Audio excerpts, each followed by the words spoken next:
Hey everyone, how's it going? Forrest here, again with another installment of my complete analysis of all 389 Bach chorale harmonizations. Today we're looking at Wenn, in höchsten, Nöten, sein, which translates to when in the hour of utmost need. All in all, this is a pretty straightforward chorale. I'm not sure we've looked at this melody yet. I think this is the first time because I don't remember the title, nor did my little bit of research that I did before analyzing it lead me to think that we've looked at any related melodies. But that being said, the chorale's pretty straightforward. I'd say probably the most interesting part of this chorale is the half cadences, honestly. Like, the half cadences continue to be interesting to me due to the fact that they just kind of ride the line between authentic cadences and the key of the dominant, and really, does it really matter? You know, I've been thinking about that a lot. Like, if we have a half cadence in the key of the dominant, or if we have a half cadence in the key, in the tonic key, versus having a cadence in the key of the dominant, an authentic cadence in the key of the dominant, I don't think it really matters all that much. But that being said, we're in the key of F major. We start with F, we end on F. We get some passing tones in the lower voices before we go to D, F, B, and F. And notice how we get B natural like immediately afterwards, which is kind of interesting. We get this 7/6 suspension, but the chord that we get as a result is B diminished, and B diminished is the 7 of 5, as B is the leading tone to C, and C is R5. So already starting things off with secondary dominance is interesting. We then get E, C, C, and G. That is our 5 chord in first inversion. We skip down, that's a passing tone, a chord tone, and then we get a passing 7th here. So maybe we can call this 7 on this beat right here.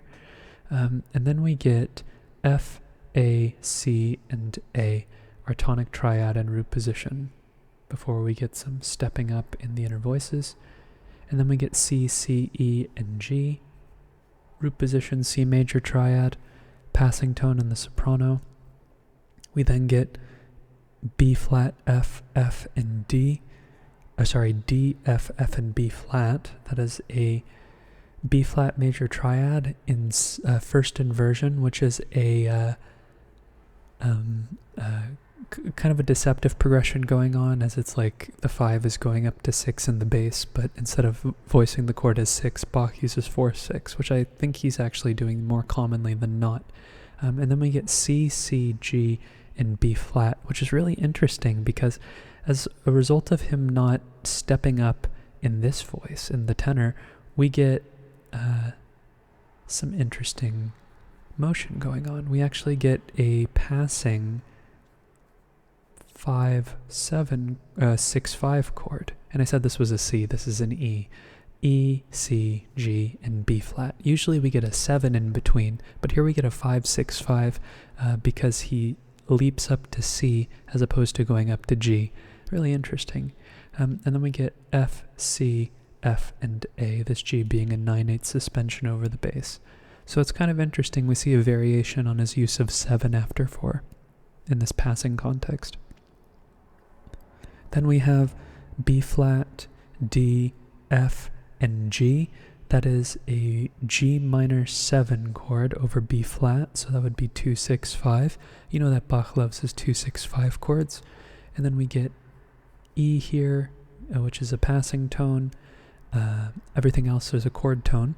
And then we get C, G, E, and G, which is a C major triad, a 5 chord in root position with a passing 7th, before we have a perfect authentic cadence in the key of F major, where we cadence on F major, a 1 chord.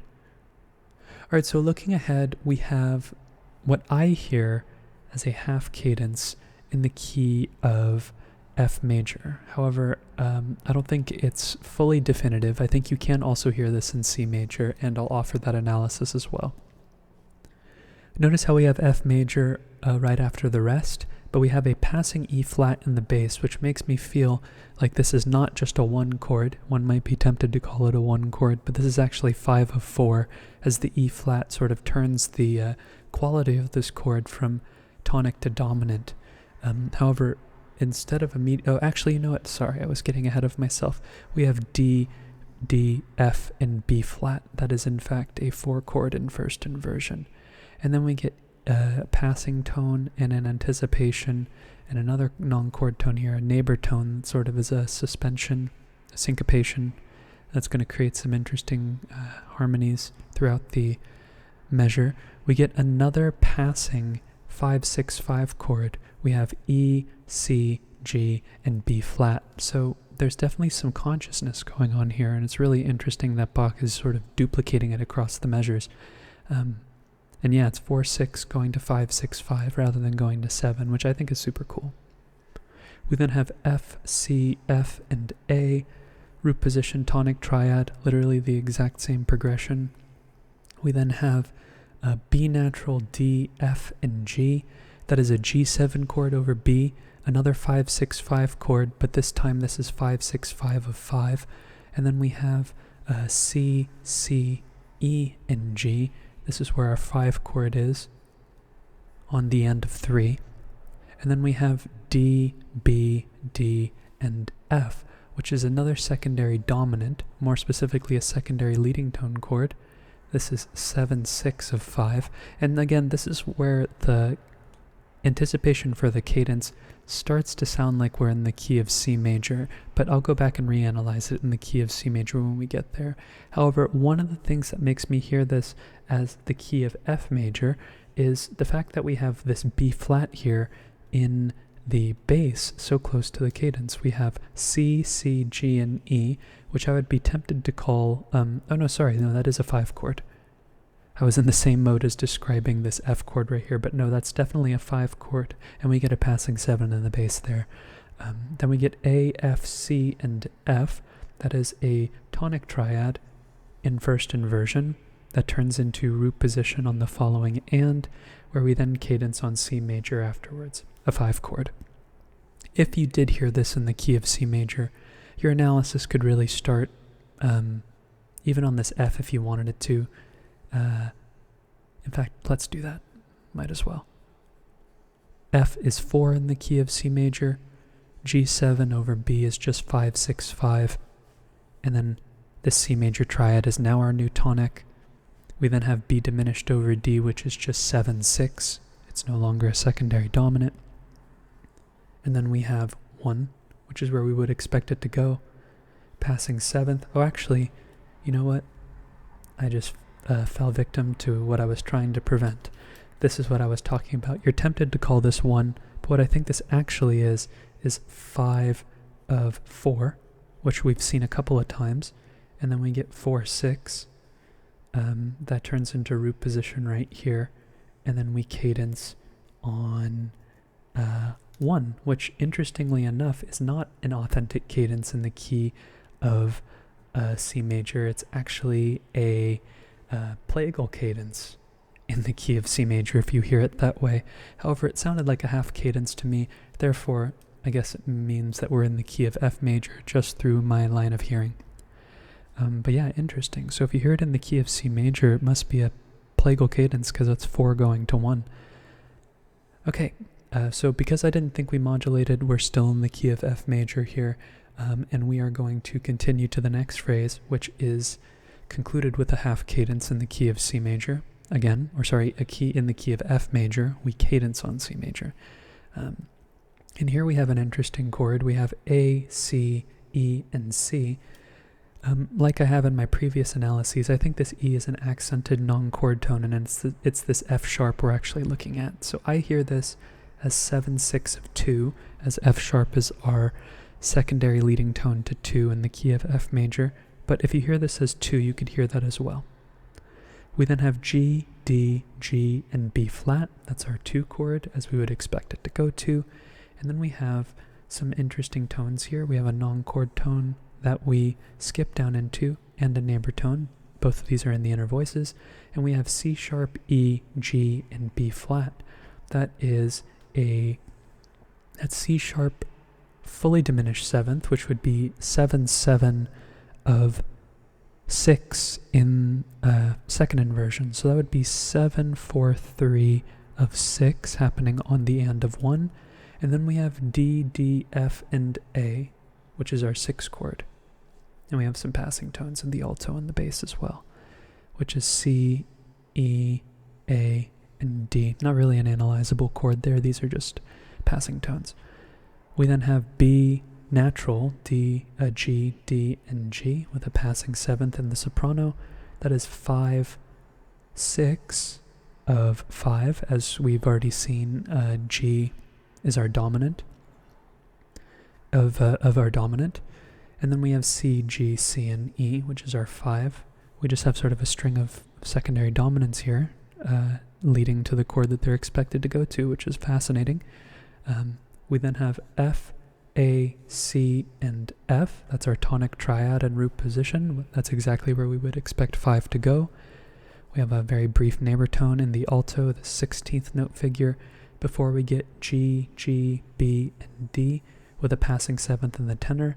That's our root position 5 of 5, again, which is what makes this half cadence kind of interesting or kind of hard, because it straddles the line, or hard to analyze because it straddles the line between sounding like we've modulated, but not really. To me, it still sounds like we're in the key of F major, so that's just the way that I hear it. But I suppose you could analyze it in the key of C major.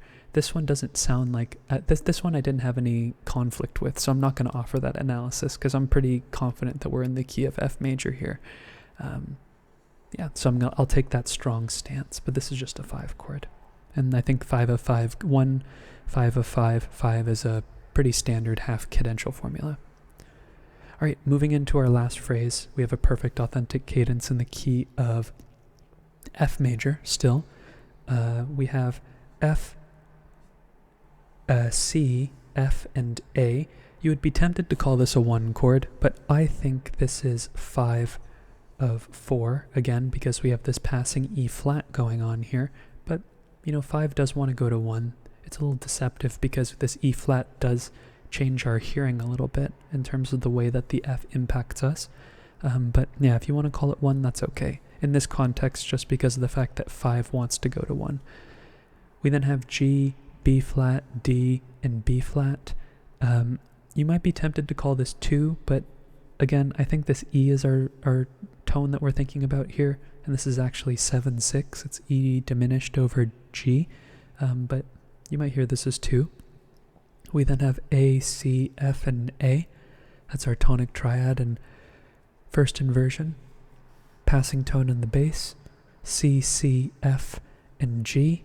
Of course, this F is a suspension over the bass, and this is just a 5 chord that turns into 7 in this area over here.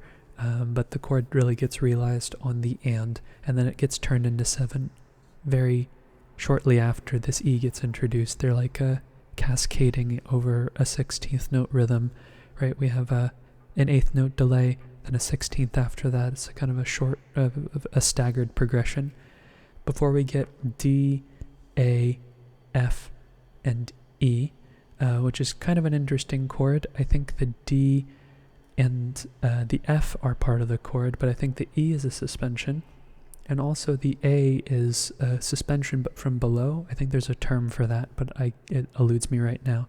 But I think these E's are both non-chord tones, and what we're really hearing here is D, B flat, D, and F, which is a 4/6 chord. And we've seen 5 to 4/6 before as well, just like in the first phrase, which coincidentally also ends with a perfect authentic cadence in the key of F major. So yes, so then we have A, C, F, and A. That's our tonic triad in first inversion again.